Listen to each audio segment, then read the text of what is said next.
Hi, everybody. Hopefully you all can hear me. Thank you so much for being here. My name is Liz Jones, and I'm the Community Outreach and Engagement Coordinator for the Goldline Project.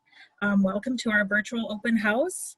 This is the second one that we've done. We also held one last week, so we are by no means experts, but hopefully we will get off without a hitch today, and thank you for bearing with us and joining us. So to get us started off, I'm just going to go through some of our Zoom meeting logistics.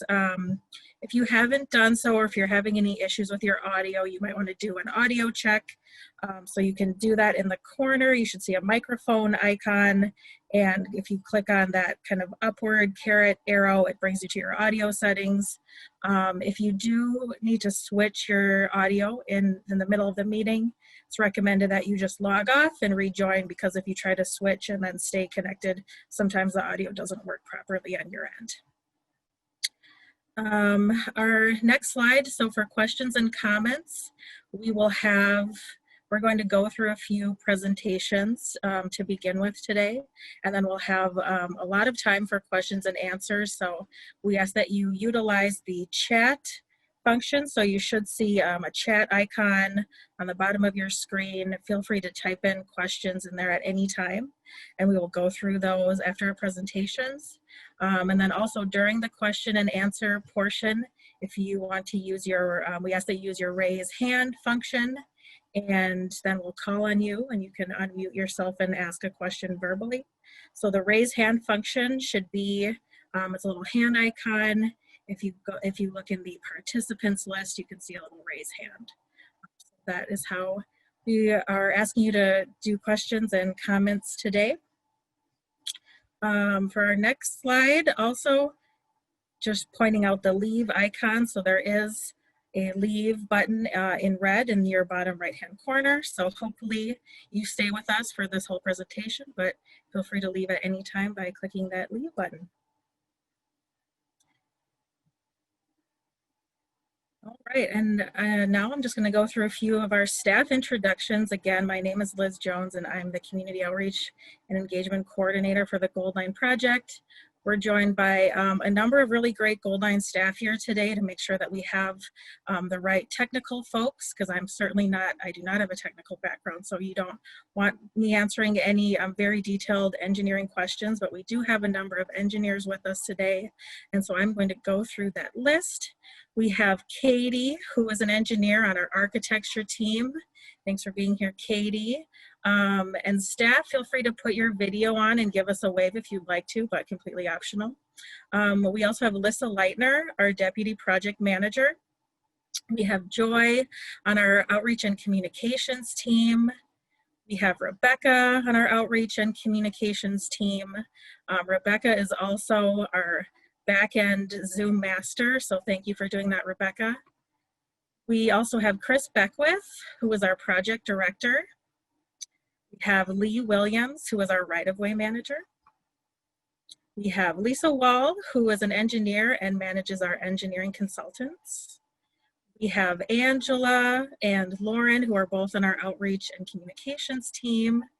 Hi, Angela and Lauren. Trying to keep up with my list here.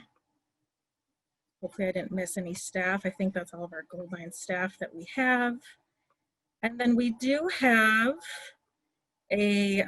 one of our committee members. Daryl Paulson is one of the co-chairs on our Community and Business Advisory Committee. Thanks for being here, Daryl. And then we are also joined by one of our partners at Ramsey County, Andy Gitzloff. Thanks for being here, Andy. Right, well, without further ado, I'm going to kick us off into a little project overview presentation. So I'm just going to go through quickly what the Goldline Project is, knowing that folks have varying levels of familiarity with the project. And then we will go into a more in-depth presentation looking at our whole corridor and alignment. So the Goldline Project is a bus rapid transit project. It's about 10 miles that will run between downtown St. Paul and Woodbury. So we'll be running through downtown St. Paul, the east side of St. Paul a little bit. We'll have one station in Maplewood in front of 3M, and then run through the cities of Landfall, Oakdale, and Woodbury as well. Building 21 new stations between St. Paul and Woodbury. Bus rapid transit is a more efficient form of travel. So if you're not familiar with bus rapid transit, Metro Transit does have a couple of bus rapid transit lines, the A line and C line. So it's just a more efficient line of service. I kind of like to think of it as it is a kind of a cross between a local bus and a train. So it has added features and amenities. It makes fewer stops than a local bus. You pay before you get on, similar to a light rail. The buses actually have a technology to where they affect the green light time so they can make it through green lights.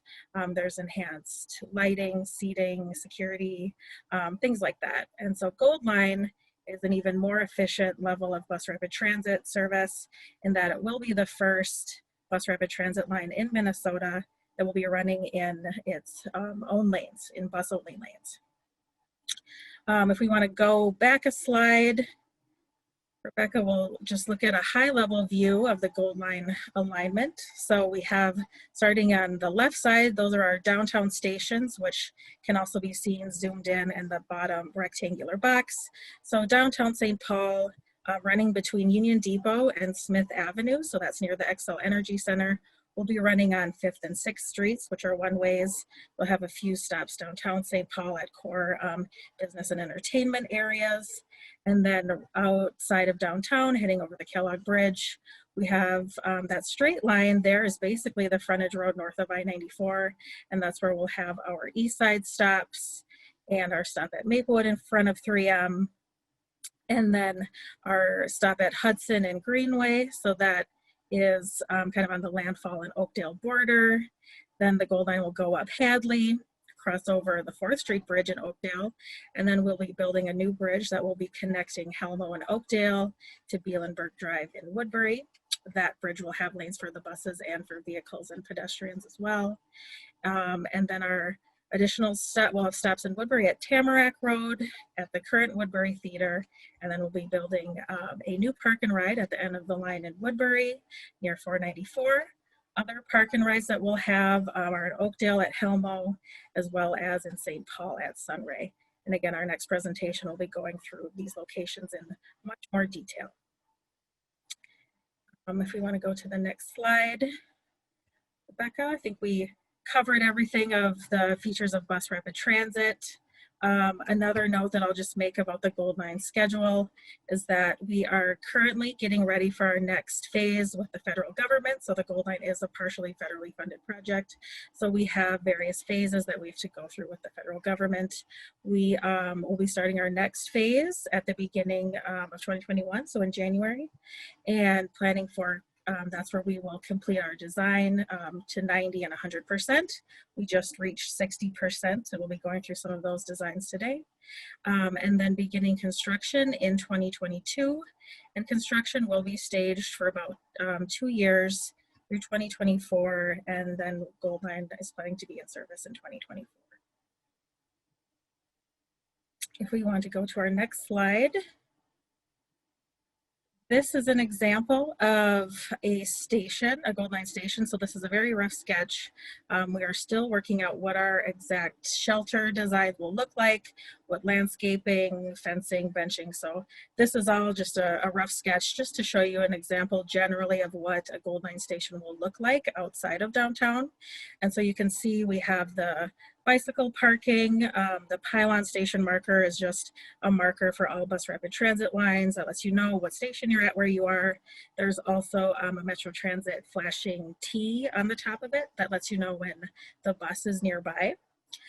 We also will have real-time arrival information, so you won't need to carry around a schedule. You'll be able to look up and see when the next bus will be arriving.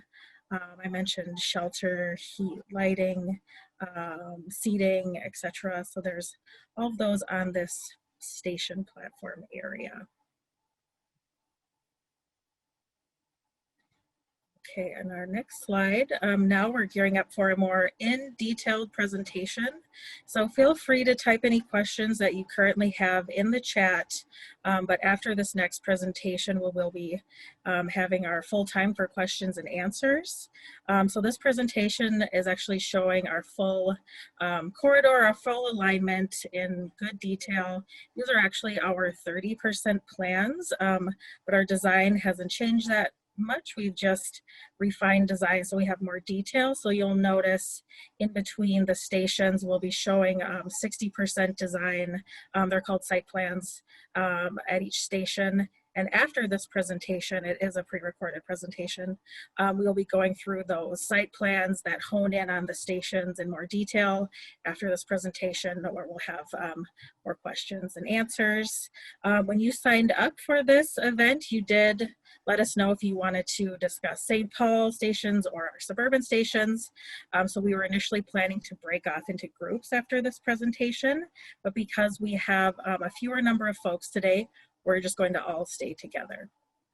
So we will get started with this pre-recorded presentation now. We just ask that you keep yourselves on mute and watch and listen to the presentation. Again, feel free to type questions in the chat if you have questions that come up while you're watching the presentation, and we will have some good discussion after this. Thank you again for being here. So starting in downtown St. Paul, the beginning of Gold Line will be at the Smith Avenue Transit Center, which is right by the Xcel Energy Center. And the Gold Line will then be running down 5th and 6th Streets. So those are one-ways in either direction. So there'll be a station at 6th Street and Ham Plaza, as well as 5th Street and Rice Park Station. So those are by the Landmark Center, downtown St. Paul. There will also be stations at Minnesota Street and Robert Street, and the last station heading outside of downtown St. Paul will be near Union Depot at 4th Street and Sibley and 4th and Wakuta.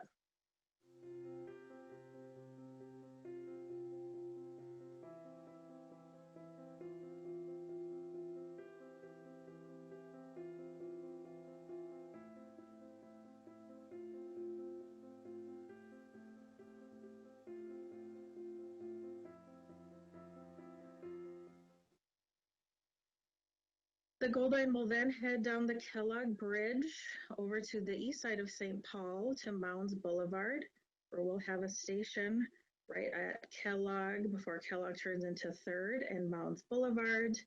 You'll notice that the pink, kind of salmon-colored lanes are the bus-only lanes, which you'll see outside of downtown. We will not be building new bus lanes in downtown St. Paul. So those pink lanes there are lanes only for the bus.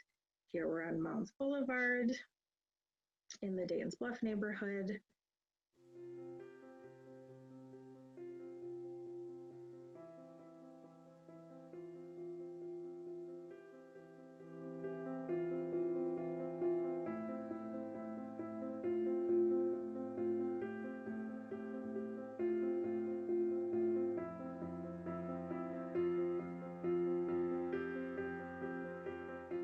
And then heading further east, we will have a station at Hudson Road and Earl Street. So here is a project change from our 15% design.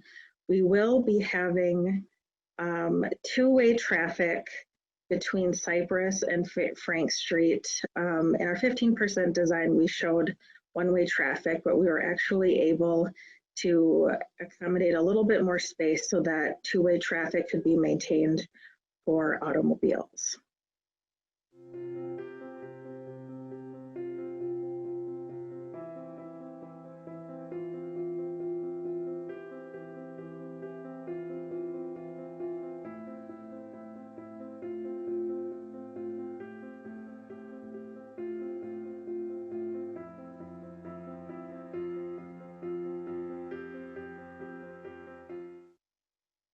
Heading further east, the project will then have a station near Etna Street.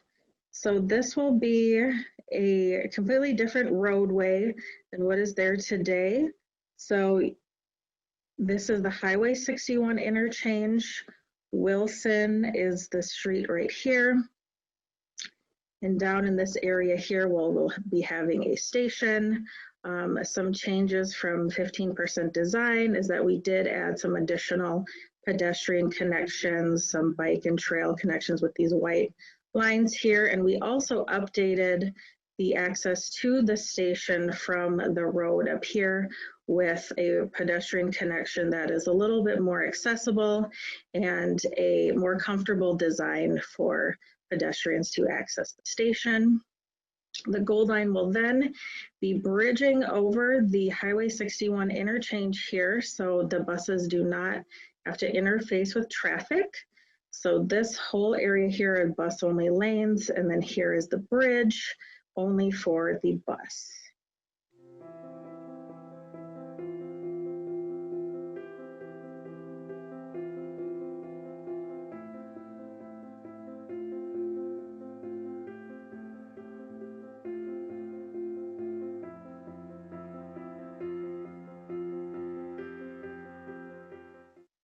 Heading further east, we are approaching the Hazel Street station. And this station is another example of where the bus-only lanes are separated from the road. So Old Hudson Road is up here, and the bus-only lanes will be behind some of these apartment buildings back here. And there will be pedestrian connections to the station as well.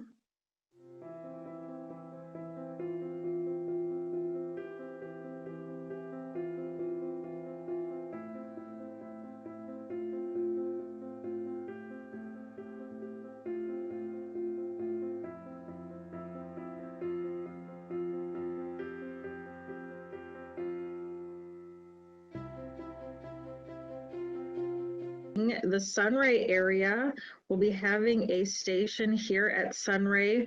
You'll notice back here another orange yellow little bridge piece. This actually is showing an underpass. So the Gold Line will be going under both Ruth and White Bear Avenues so that we don't have to interface with traffic, and also those areas both have very steep grades. The Gold Line will be going under White Bear Avenue and Ruth Street and having a station here at Sunray. You'll notice this station is a little bit different than the other stations that typically have pairs. This is a switchback design station, so the buses will enter at either side and then flip around to let passengers on and off. So it's essentially two stations in one. We did this design here to accommodate the very small amount of space that we have. We did not want to impact the Sunray property over here, so we have the Sunray Shopping Center as well as the Sunray Transit Center that will remain intact, as well as a new park and ride that the project will be building. So very space constrained in this area, but we were able to make it work with the station design. You'll also notice these added pedestrian connections so that folks can get through these neighborhoods, the Conway Park, Sunray Library.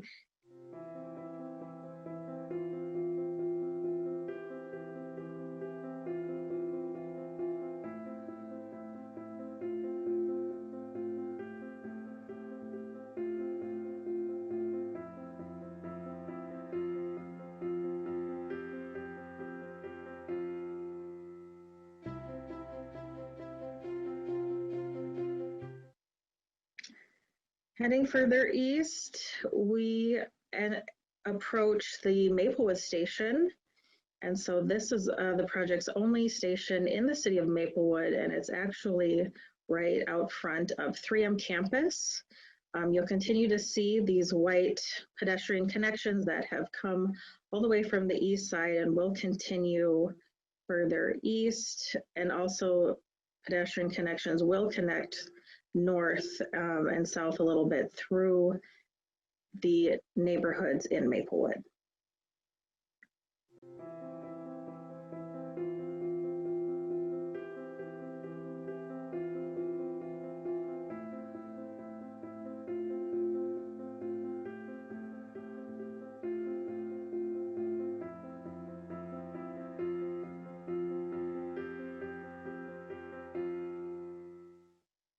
Continuing along, the Gold Line is still operating along the Hudson Road area and entering near the city of Landfall. So we'll have a station here at Hudson Road and Greenway Avenue. So the city of Landfall is up here, and this station is actually in the city of Oakdale. So serving the communities of both Landfall and Oakdale. This is an area where you'll notice the bus lanes actually switch to being on either side of the roadway lanes. So heading further east, the bus in either direction will be at both shoulders. Going further into Oakdale, this is where the bus will go beyond Hudson Road. And so this is Hadley Avenue up here. A project change is that we did lower the speed limit and make this curve a little more safe for buses and for cars and pedestrians as well. So now the Gold Line will be heading up Hadley to 4th Street.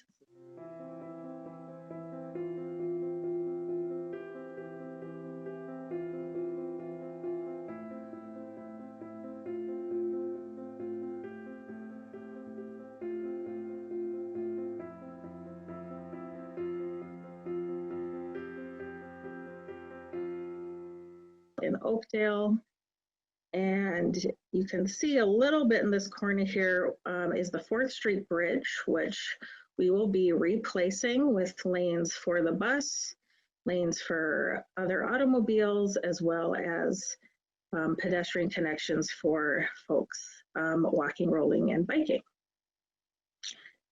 Here you'll see the pink and salmon colored bus only lanes will continue on to make kind of a realigned road than what is currently there today. So it'll be kind of realigned Hudson and Helmo Avenue in Oakdale, where we will be having a station here on Helmo Avenue, as well as a new park and ride. The project will then continue to another new roadway connection.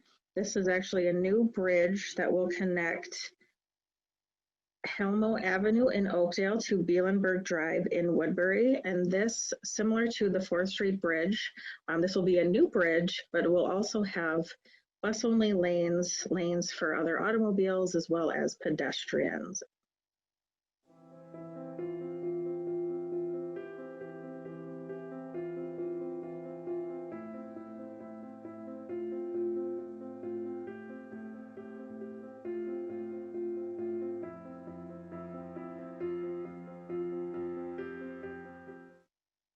So now this connects Oakdale to Woodbury. And getting further into Woodbury, we approach the Tamarack Station.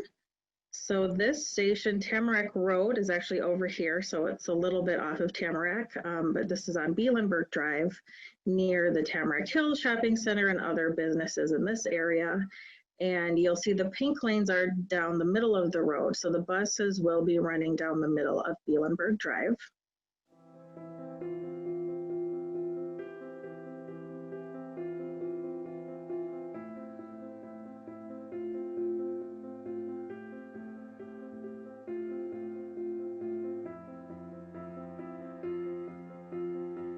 Continuing through Woodbury, the bus will not be running in its own lane, so we will not be building bus lanes in this area here, which is the Tamarack Nature Preserve. So the bus will just be running on the regular road in this area.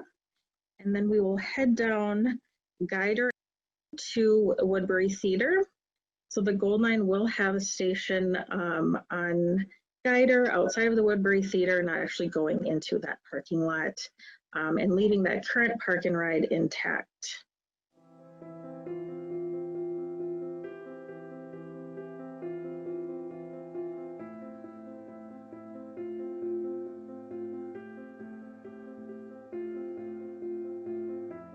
Gold Line will then head down Guider Drive to the end of the line in Woodbury, where we will be building a new park and ride.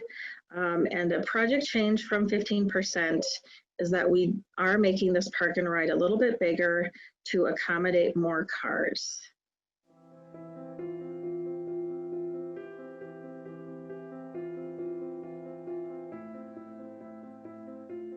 So that is the full alignment of the Gold Line corridor. Please don't hesitate to reach out to me. My contact information is on this last slide, as well as information on how to stay connected to the project. Please don't hesitate to reach out to me with any comments or questions you may have. And thank you so much for tuning into this virtual presentation.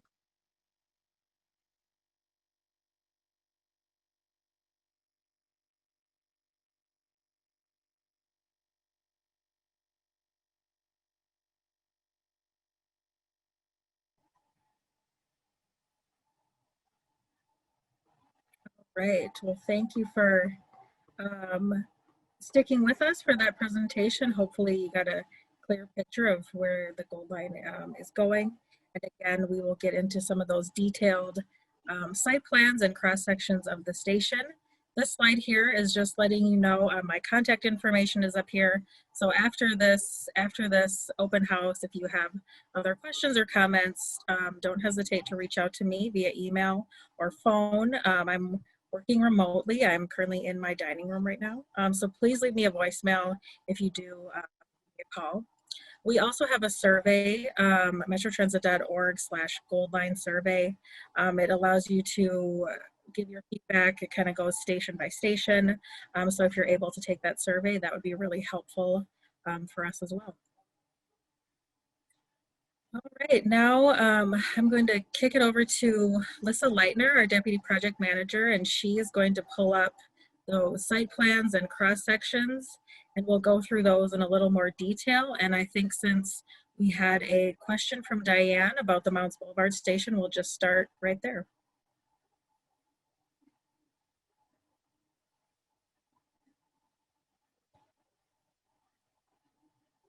Oh, I think you're still muted, Lissa.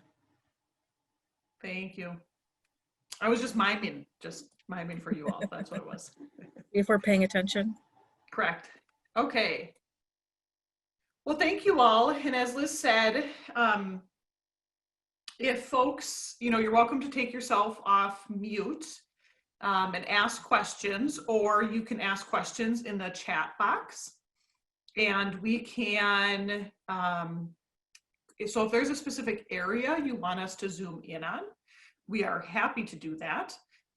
And we can go off of basically if people are asking verbal questions or in the chat box. So we'll start though here with Diane has a question who asked basically, does the Mount Boulevard station, she wants to make sure that we're not taking any historic homes in this area. And the simple answer is we are not taking any homes in this area.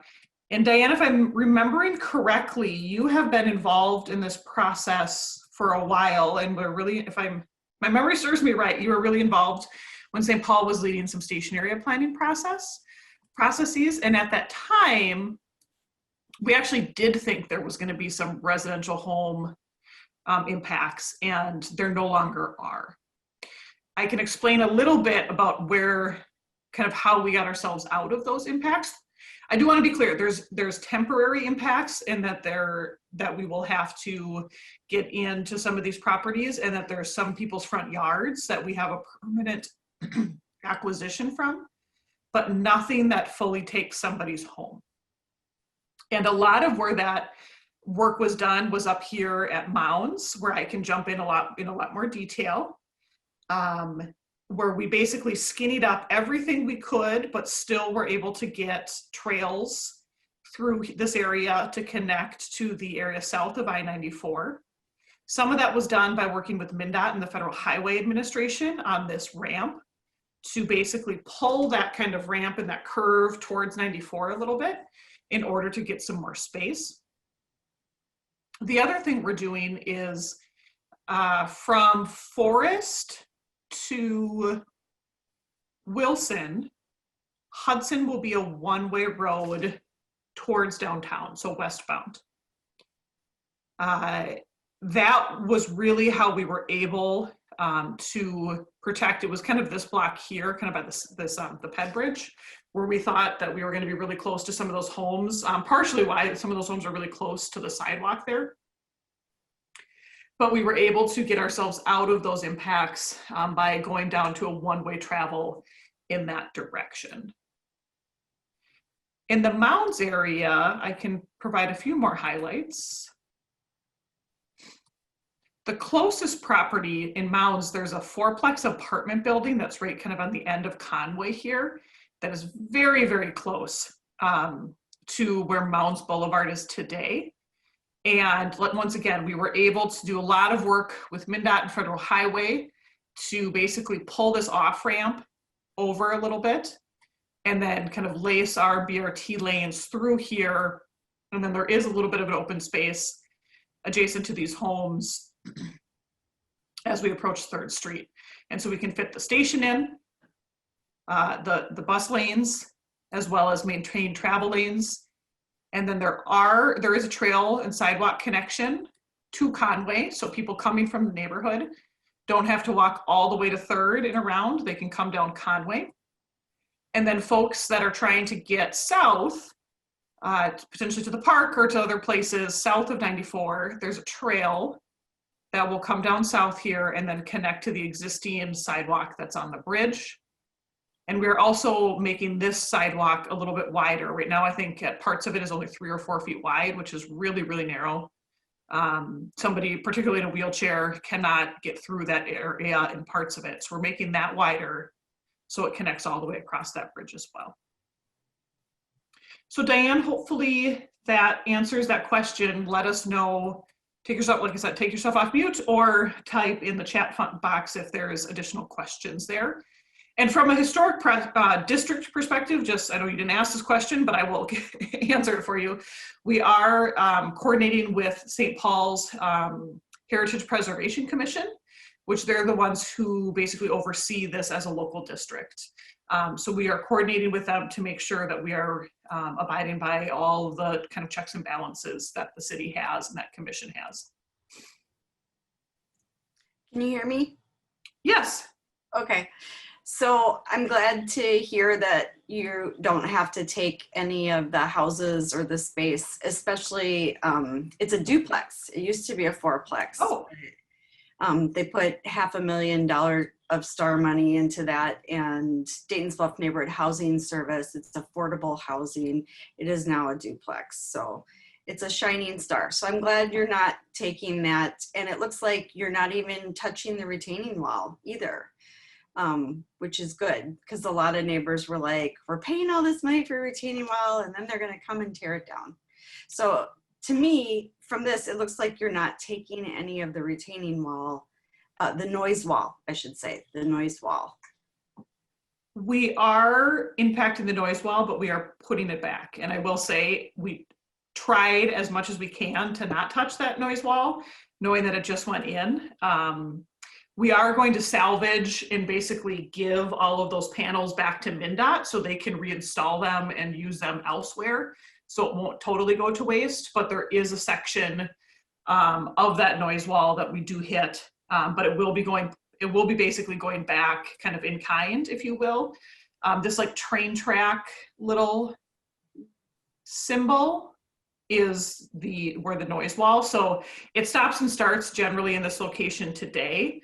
And we'll put it back in a very similar, basically to make sure that it's still doing the job that it's doing today to mitigate the noise. Okay. So wherever I see a train track, I'm not going to talk all night, I promise. But wherever I see that train track, that's where you're taking the retaining wall out, but you're going to put it back. This is where there will be noise wall in some locations. Let me think. So the only locations on this project that we have any noise walls is from just west of White Bear Avenue to this location here. If the project is touching them, we're putting them back to ensure that that sound buffer that they're providing now is going to be there after our project is there. Okay. Can I ask a question about traffic at that corner? That is a super, super high accident prone intersection, and I am really, really worried about buses making big left-hand turns across this. How is that going to be controlled? Thank you for that question. So there will, of course, it's a stoplight condition today, and it will be a stoplight in the after Gold Line goes in. And a few things that we are doing. One, the speeds are going to be slowed down actually through here because of this curve on this off ramp. Cars won't be able to, I can't remember what the posted speed limit is, but I think we're all aware that people really fly off the freeway here, and especially if they're going to hit this green light, they keep flying through this area. They won't be able to physically do that now because of that turn is tighter, so they're going to have to hit their brakes. The other piece is that this will be a stoplight if there's a pedestrian crossing. So there's going to be many occasions that cars will actually have to stop here first if a pedestrian is crossing. So that will also really slow cars down. So from a speed perspective, hopefully that will really help at least the severity of accidents that happen through here. We also are reducing, we got rid of the right-hand turn lane in this direction. That will help people kind of mentally feel like it's a little bit tighter, so slow people down. And obviously if somebody's turning right, the cars behind them have to slow down because that person is turning right and they can't just kind of fly through here. The buses though will have their own kind of signal phase, if you will.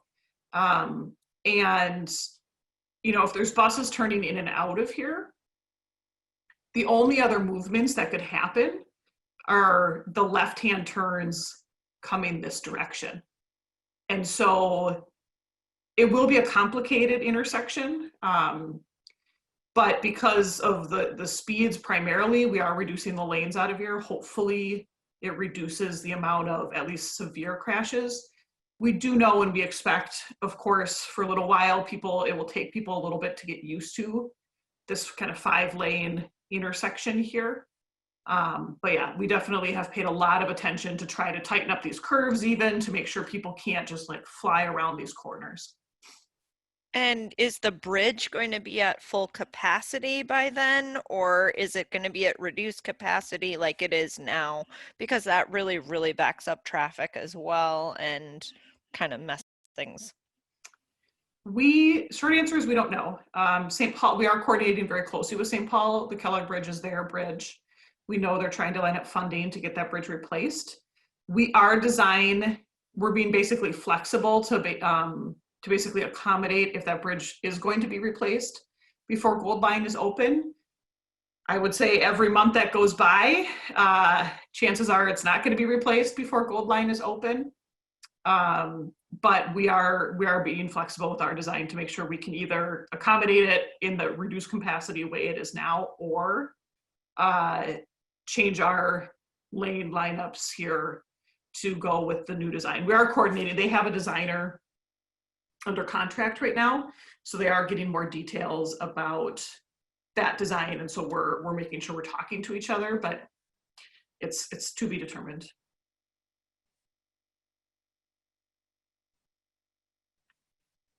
Right. Questions here.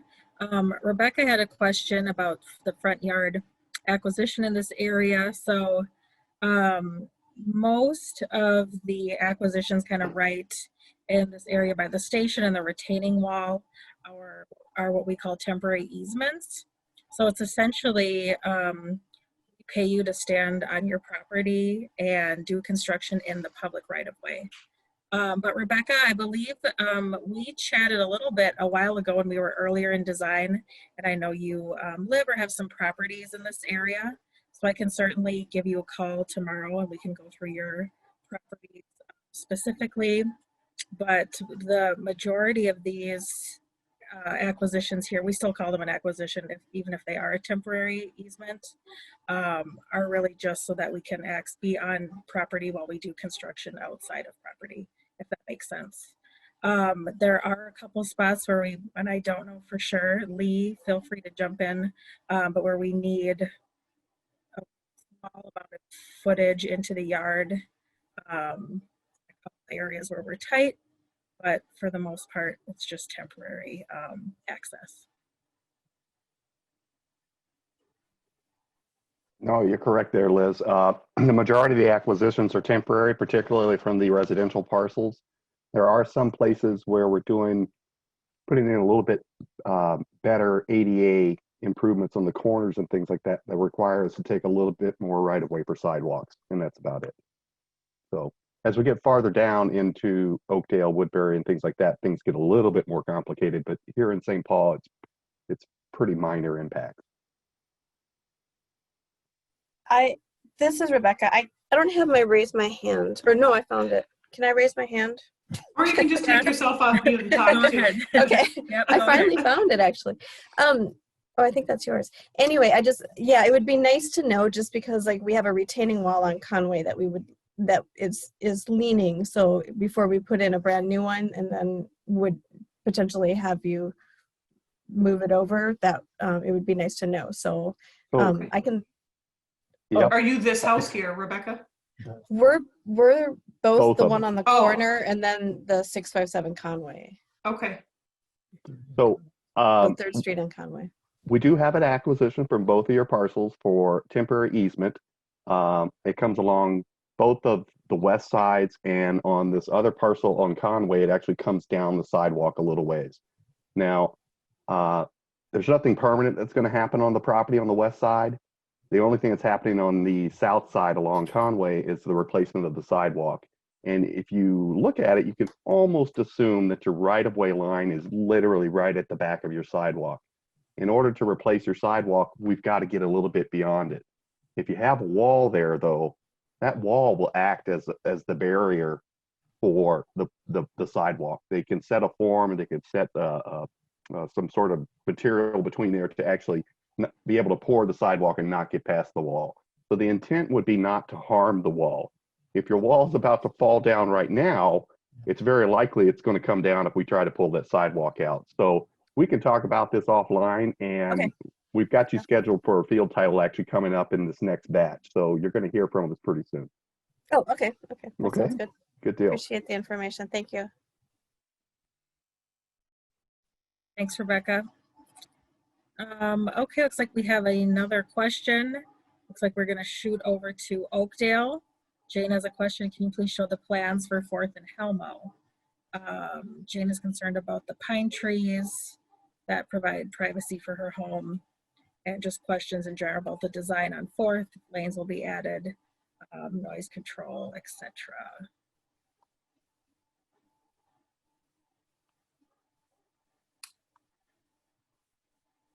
Jane. Okay, 4th and Helmo. And Katie, I'm going to prompt you right now if you can pull up the tree protection sheets from the 60% plans, because I might need help if this really gets into the weeds, depending upon where Jane specifically has questions. Sure thing. I will go ahead and get those open. Thanks. This is why we have multiple staff involved, especially our landscape designers.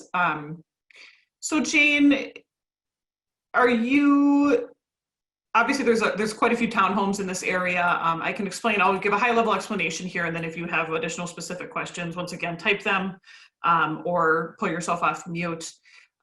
So reverting back a little bit, so there's the 4th Street Bridge that goes over 694. The project is going to replace that bridge. And so there will be a travel lane in each direction on that bridge, a trail, and then the bus lanes in the middle of that bridge. Those bus lanes will continue to head on 4th Street here in the middle. There will be a stop sign, sorry, a stoplight, a new stoplight at, this is Hudson Boulevard. Hudson Boulevard is all over this project in, it seems like, every fashion. So there'll be a stoplight here. This is that Country Hearth building, if you can kind of visualize that. So a new stoplight here to help everything operate in this area. The pink bus lanes here will continue on. This bluish color is stormwater ponding or stormwater, what is called best management practices. So some of it will be wet ponds, some of it will be dry ponds, but this is basically helping to drain all of the hard infrastructure that this project is putting in or altering. Right in this area, there'll be a signal where the bus lanes basically will cross over the eastbound traffic lanes and start kind of in this completely separate bus only lane. This is a similar-ish thing that happens if you're familiar with University Avenue and Rice Street by the McDonald's that looks like the bank, where the buses basically cross over one lane, or the trains in that instance cross over the 2 lanes of traffic. So there'll be a signal that will operate just for the buses in this eastbound lane, the cars in the eastbound lane here. We are connected right now. This trail stops. There's a trail on part of the north side of 4th Street, and then it stops. We are filling in, this project is filling in that trail. So that's where some of the potential impacts are a little bit through here, is to get that trail in. And then in order to basically get all of this to work, so the buses come down towards, right now this is pretty much open space. There's kind of a cul-de-sac area here, and then the Crossroads building property right here. The station will be down in this area with new streets. The city of Oakdale is planning a whole set of new street infrastructure, new buildings, all through this open space. And so that's kind of why this looks a little bit funny, is because Oakdale is planning to build this new street network through here, and we are coordinating with them. So the intent is that there would be an apartment building here long-term, a potential apartment building here long-term, with our park and ride set back a little bit from the station. Okay, can I say something? Yes. Okay, so I'm right by Oak Marsh Golf Course, which is, so Over this way. then, yeah, in fact, if you go over, let's see, whoops. I'm going to pull up Google because my map cuts off Okay, because our project doesn't go that far. So are you on Holly Lane? no, no, I'm on Hickory. Up. I'm on Hickory. Oh, okay. So I'm right where your pointer was, right? Right I'm here. the end, yep, I'm that end, and those are all my pine trees there Got it. Perfect. Okay. that I don't want moved. We are not touching your pine trees. We're not even going to get close. So the construction actually stops. So where this where this gray is drawn on top here is actually where our construction stops. So that is the second. Hold on. Now, are they adding lanes? Oh, Hickory is right here. Okay, I'm sorry. Hickory is right here. Right, that's the entrance to our Okay. home area.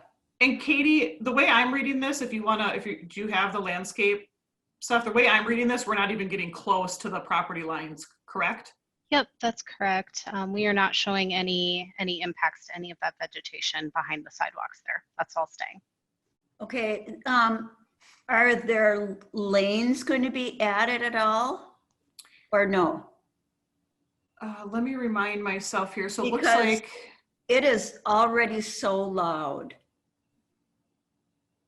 so there And is. I am right off 4th. Okay, sorry, I'm trying to remind myself what's out there today versus what our plans are showing. So we're basically repaving, so we're not even touching this trail. Yeah, So we won't touch this trail. So basically anything from that trail, all of your pine trees will still be there. So today there's a turn lane, a right-hand turn lane, a through lane, and then one lane this direction. I'm sorry, I'm just trying to go back and forth and remind myself of what. so you're not adding lanes. We're adding a left, it looks like we're adding a left turn lane. At Helmo? At Helmo. Is that a roundabout or something in there too, in the middle, or no? That just means traffic signal. Oh, so This will be so this will be a stoplight now. Okay, Yeah, so there'll be a left-hand turn lane, but they'll still, like in front of your house, it will still just be one lane in each direction unless the city of Oakdale decides they want to make that wider themselves. okay, so really the traffic will be going down, most of it through down Helmo to the station. Correct. Okay. And in front on 4th runs a paved,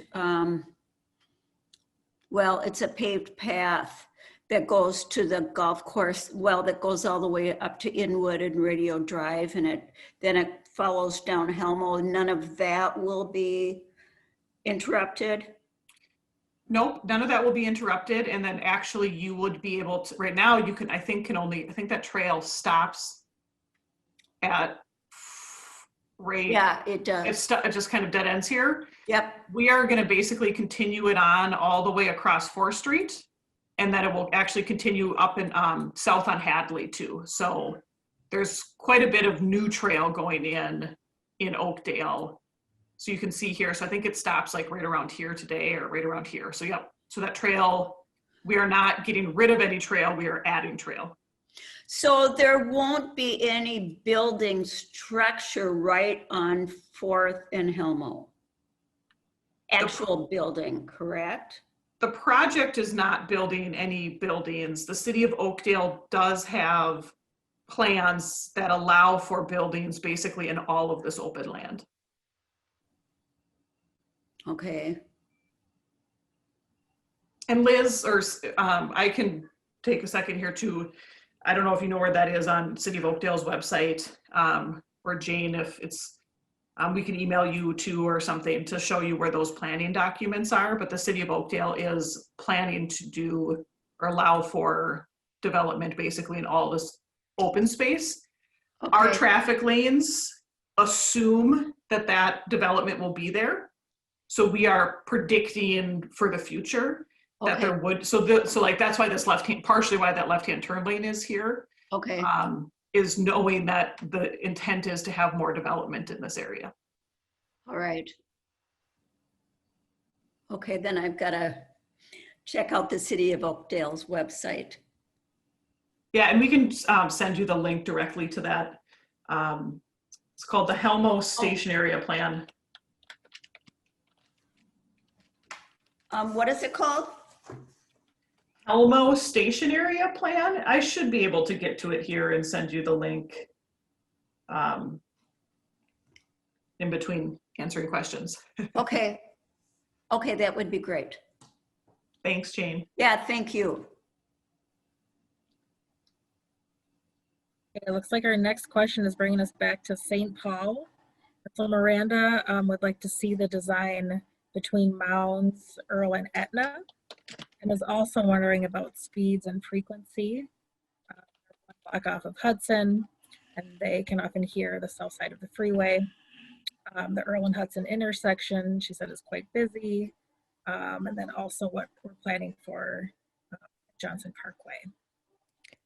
Yeah, I mostly am, I want to know, I couldn't make it to the beginning of the meeting, so I apologize for that. I'm sure you already went through this a little bit. Oh, no problem. But you're bringing Hudson, Mariah, whatever you want to call it, it's one of each, down to one lane, right? Westbound, you said, in order to make room, because there's already not a lot of room on these residential St. Paul streets.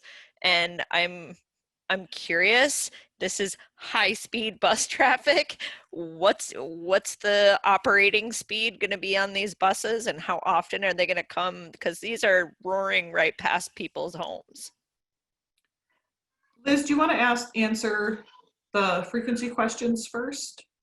Yep. So we don't have the schedule completely solidified because we're still a few years out, but we are planning for about 10 to 15 minute service.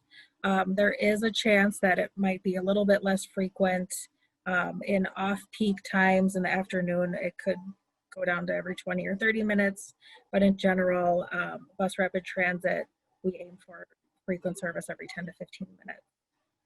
And then the speeds, Lissa, are we planning to do the same? Will the buses be about the same speeds as a residential street? That is somewhat complicated. In through this area, so one note is, so Mariah is 2 lanes. The only place where we're one way, is between Wilson and I think it's Forest. Hold on, let me go to the next page just to double check myself. So as you're Sorry. approaching It's Earl, like- there's still going to be 2 lanes through there?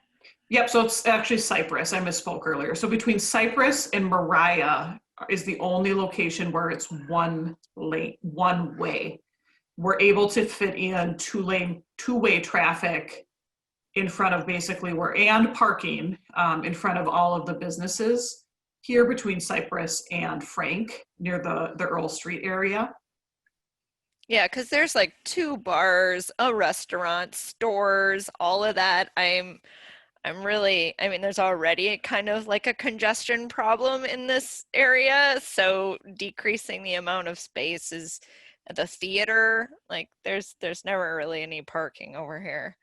Yes, so we've heard that very loud and clear from the residents and the business owners, property owners in this area. And so we've worked really, really hard to basically squeeze in the lane, keeping the lane in each direction, keeping the parking on both sides. And so between Cypress and Mariah is the only area where it goes down to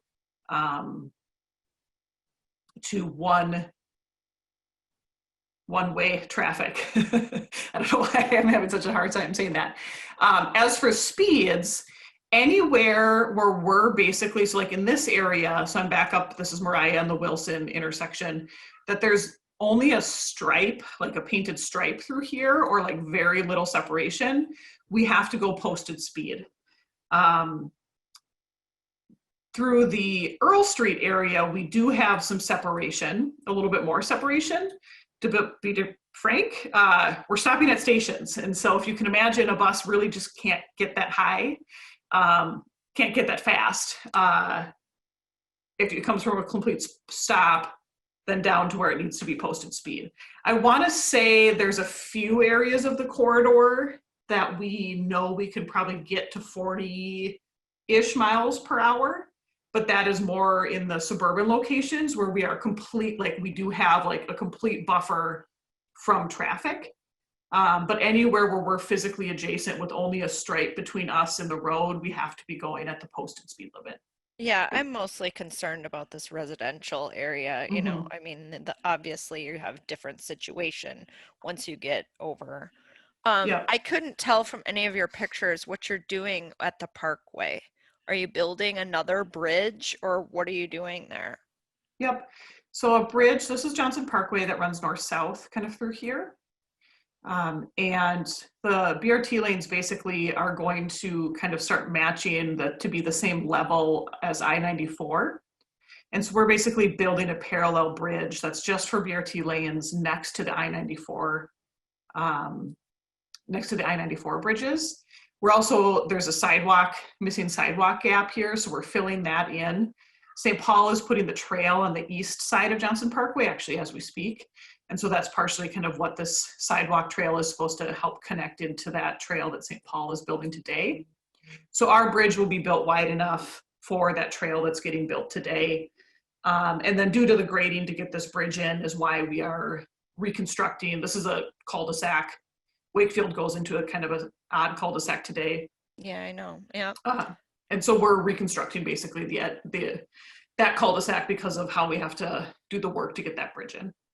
Do you have dates and length of time you're going to have to close the Parkway? We do not have the dates.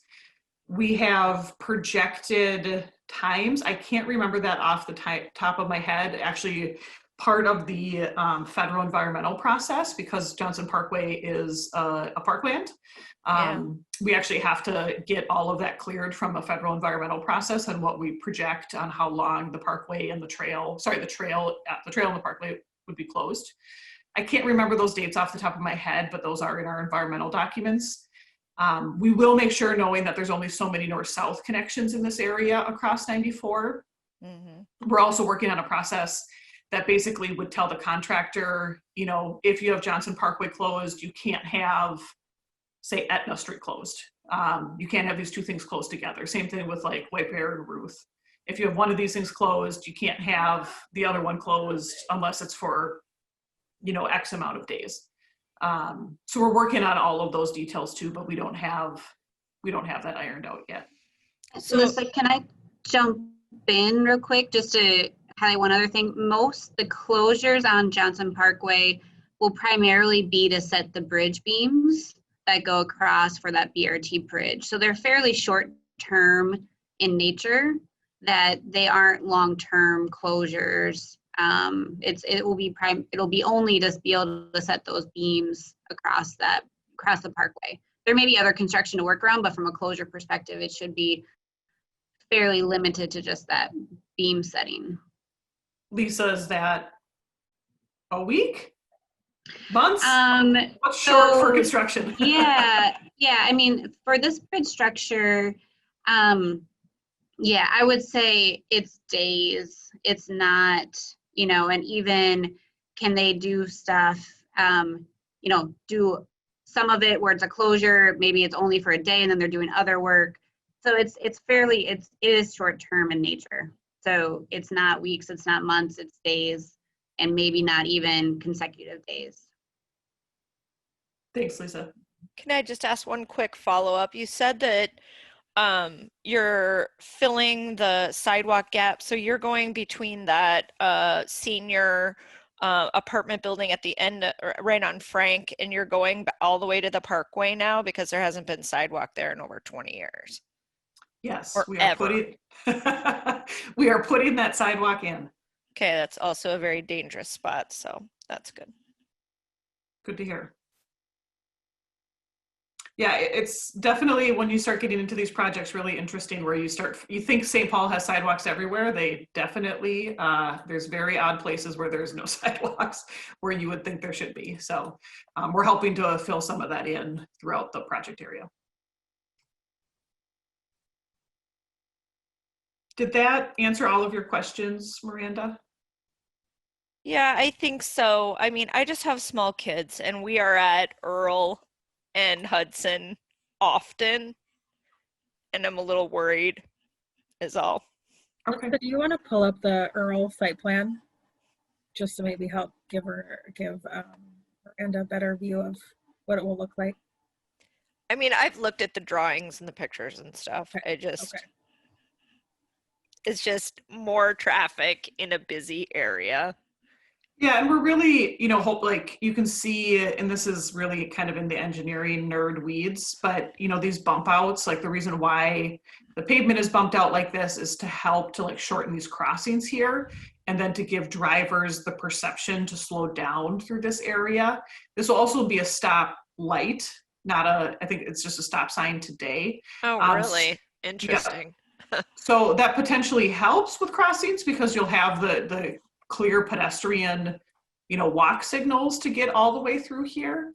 But yeah, hopefully this crossing distance actually will be much narrower after the project goes in because we're doing these bump outs at all of these corners. But yeah, there definitely will be traffic. But once again, as you said, there's a lot of businesses around here too. So providing them with the ample parking is what we also need to do. So it's a little bit of a kind of two sides of the same coin. Okay, I had one more question, but then it kind of went out of my brain. I will see if it comes back before you're done. Okay, and if not, if you think of something, obviously Liz's contact information or any of us, reach out at any time and we can answer these sorts of questions as folks have them.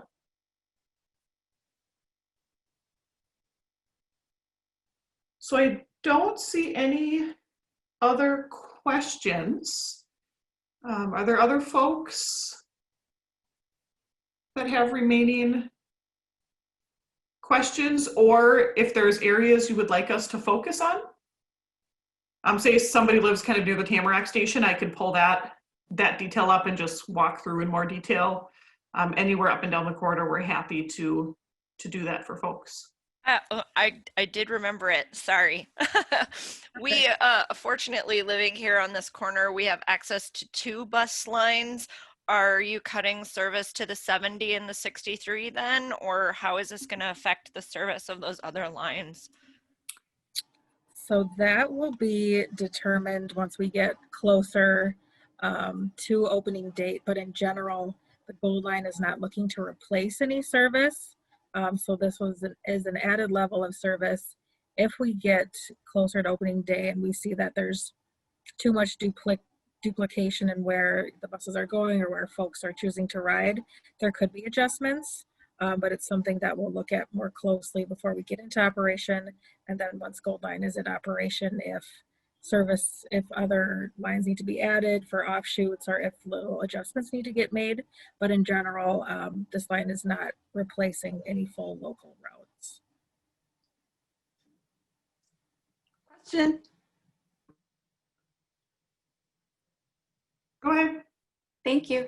Can you go back to the Mounds, 3rd Street one? I'm kind of digesting this, like as you've been talking and looking at the survey, and it's asking questions like, you know, how are people going to get dropped off, like, you know, from vehicles to this or picked up? Is it true right now? 3rd Street has, yeah, right there has 2 lanes and 2 lanes of traffic, and it looks like with this there's only going to be the 1. So you're gonna have people coming up on here trying to stop their car to drop off and pick up people, and that's just the way people are. They're stupid. So there's gonna be a ton more accidents if you don't keep the 2 lanes on there.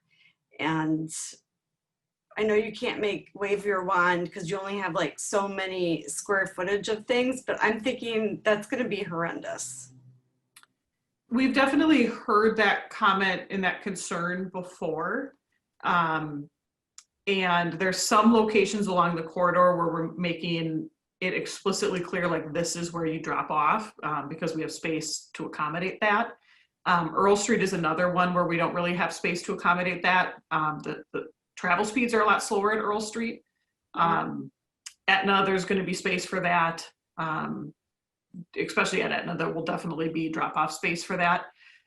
But that's going to be a tough thing in this area, you know, whether or not it's signage or, you know, we're definitely going to have to continue to work that out because it would not be allowed. You know, obviously if there's a parking lane that somebody has, you know, there's an available parking lane for somebody to pull into, they could do it there. But in general, it's not going to be allowed at the station.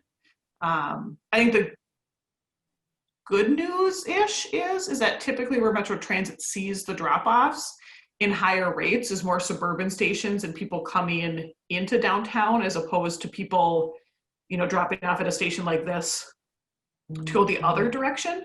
But that doesn't mean it's not going to happen, and we're not going to have to figure out how to solve for those issues.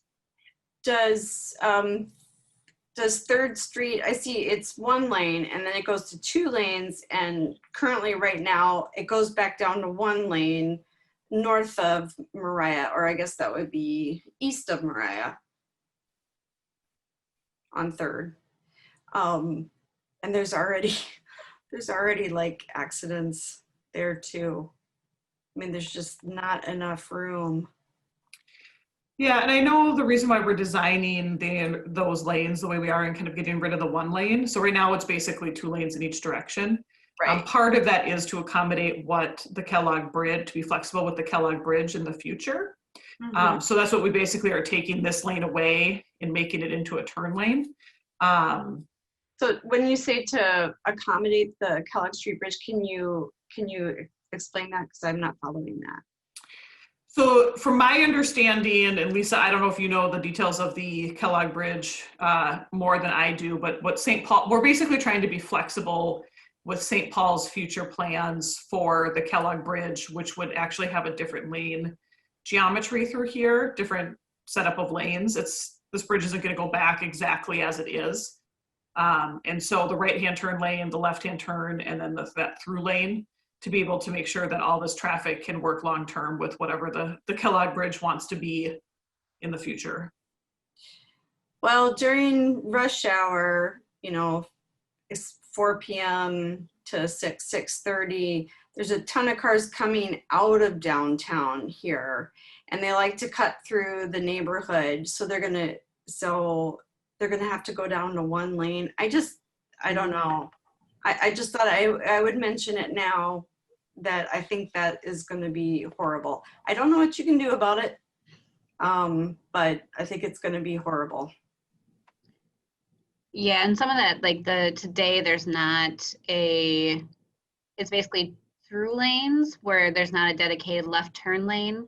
So that is just 2 throughs, which you can turn left, but you're way behind the signal. So that dedicated left turn lane in coordination with the city and MnDOT has been engaged too. That was, I mean, that was also a big factor in taking it down to that 1 lane in the eastbound direction. And there were conversations about, you know, we had that single lane there, then we go to 2, then we go back down to 1. That's not the ideal situation. I guess I'm trying to figure out why you would put a turn lane to the left on 3rd Street. Yeah, why would you put that turn lane there when, and this is just me, I see more people trying to get out of the downtown than turning and going on Mounds? Yeah, we can double check all of this traffic. You know, obviously we have our traffic engineers and our modelers that go through this, but you know, live in the neighborhood and your observed experience is obviously different than what a traffic model tells us. So good questions and points. Yeah, all of this has been coordinated and discussed at length, but once again, that doesn't mean, and you know, I think the good news is that this is all just striping on pavement. And so if it goes in and it's not functioning well, it's not like we're building a giant median or a boulevard or there's a bunch of trees in the middle of the road. You know, this could be restriped to basically work with what's actually happening in reality versus what we would put in on opening day. What's happening in reality is people are coming off of the Kellogg Street Bridge in 2 lanes, and then they're vying all the way up that 1 block because they're going to get squeezed down to 1 lane. So by making them, I don't know, go to 1 lane right there, I just think there's going to be more accidents. Plus people are going to be trying to drop off people at the site or pick up somebody from the site. I don't know, I just thought I would express all that right now while it's still on paper and still at 60%. Thank you.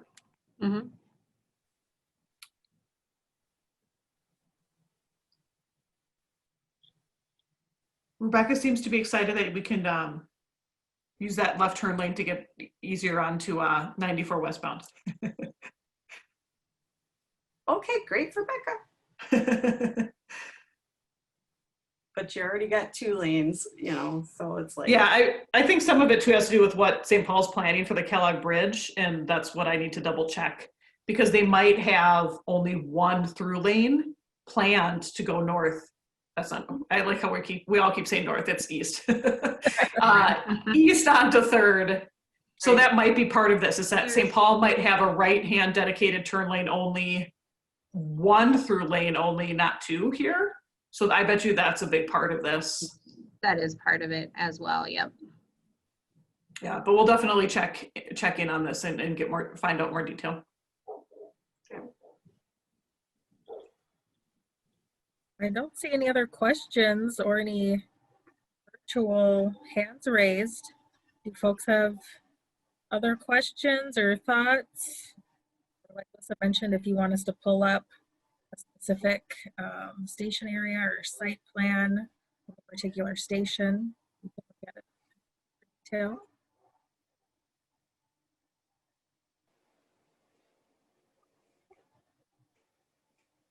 Hello, Liz. This is Daryl Paulson. I just have a question.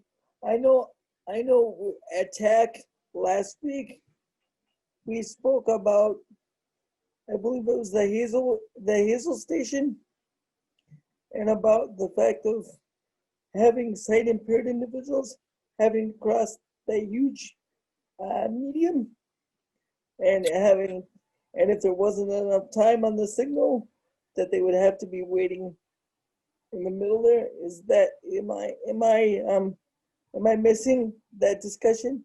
Nope, the Greenway station, yep. So there was we've been looking at other options on what we could do so that we could have a more safe crossing at this intersection. I know there were some other conversations that I missed yesterday. Melissa or Lisa, I don't know if you want to jump in about what we're looking at for this crosswalk here. Sure. So what Daryl, for other folks on the online, what Daryl is referring to is that the TAAC is Met Council's Transportation Accessibility Advisory Committee. So folks who help projects like ours get input and better understand folks with disabilities, a whole range of disabilities, how they can, we can basically better design for basically all types of folks.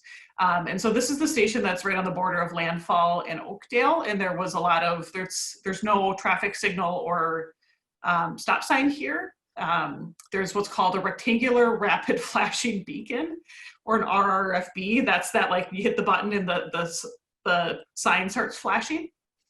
And so there was definitely concerns from folks who are low vision or are blind, or folks with potential cognitive issues about how to navigate this. And so that conversation, I think, was last week, and actually just this Monday, Daryl, our team spent probably 45 minutes going through this intersection in great detail to figure out some other ways to try to get rid of some of the lanes through here, to narrow things up, to make it much clearer where you're supposed to be crossing.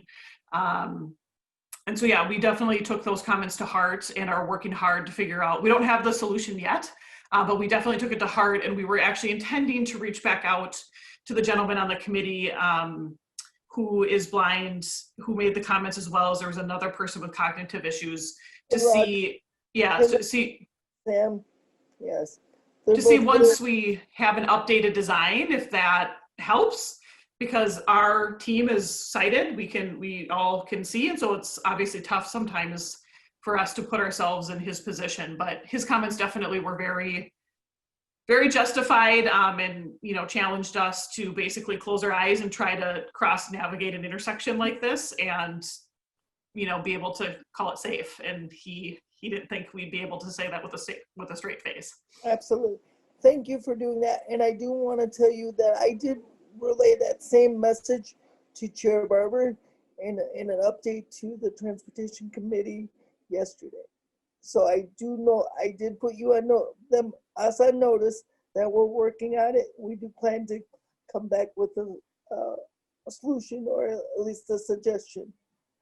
Thanks, Daryl. Thanks, Daryl. You bet. Thank you. Any other questions that folks have?